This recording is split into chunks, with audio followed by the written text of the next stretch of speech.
Chapitre 5. La trahison de la richesse commune. Trahir la richesse commune, ce n'est pas de la mauvaise gestion, c'est voler l'avenir.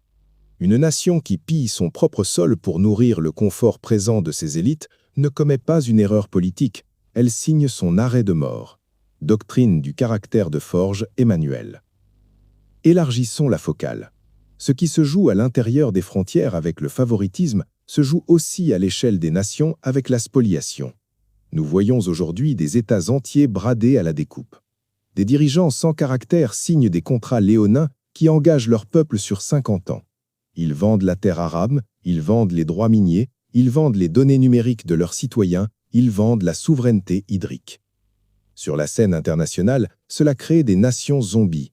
Des pays qui ont un drapeau, un hymne et un siège à l'ONU, mais qui ne possèdent plus rien en propre. Leur destin est piloté depuis des conseils d'administration situés à 5000 km. C'est ici que la doctrine du caractère ne se contente pas de l'indignation, mais convoque le droit. Car ce pillage est souvent maquillé sous les apparences de la légalité internationale. On nous dit « le contrat a été signé, il faut respecter la parole donnée ». C'est un mensonge juridique. Regardons la Convention de Vienne de 1969. Son article 50 traite spécifiquement de la corruption du représentant de l'État. Il stipule que si l'expression du consentement d'un État a été obtenue au moyen de la corruption de son représentant, l'État peut invoquer cette corruption pour invalider le traité. C'est une bombe atomique juridique que les peuples ignorent.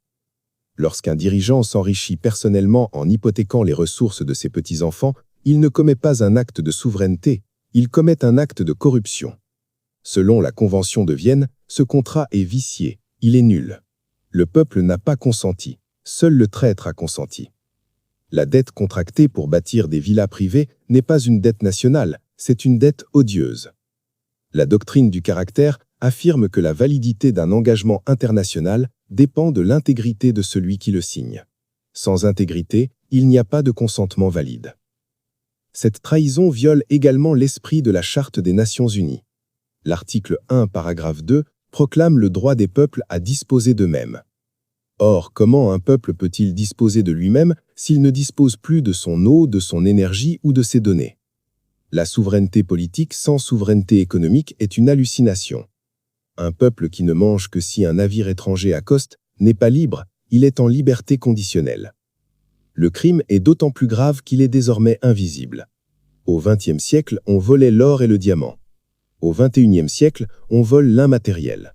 Des États signent des accords d'hébergement de données qui livrent l'intimité génétique et comportementale de leur population à des géants technologiques sans aucune contrepartie réelle.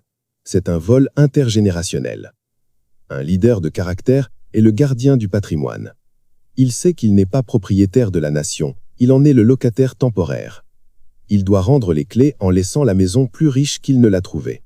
S'approprier la richesse commune à des fins privées doit cesser d'être considéré comme une habileté politique ou un avantage de la fonction.